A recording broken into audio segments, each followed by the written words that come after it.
La méthode MER, c'est une méthode qui accompagne les personnes à mincir durablement, hein, le mot durablement est très important, ne plus y revenir, sans faire de régime.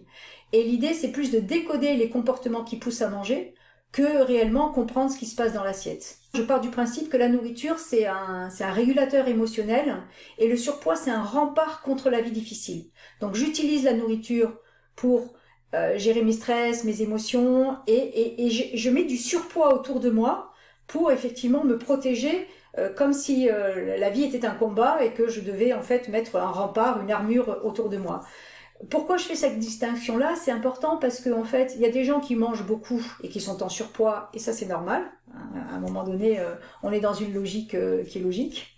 Mais il y a aussi des gens qui mangent très peu et qui sont pourtant en surpoids.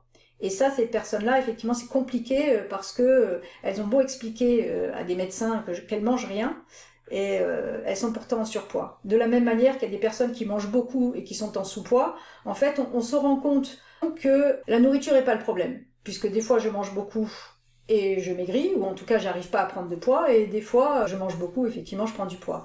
Donc le cœur du problème, c'est pas la nourriture. Quand on étudie le transgénérationnel, on comprend que en fait l'origine de cette prise de poids, elle n'est pas en nous, elle n'est pas dans notre génération, elle est plus transgénérationnelle et elle est en lien avec notamment les transmissions épigénétiques.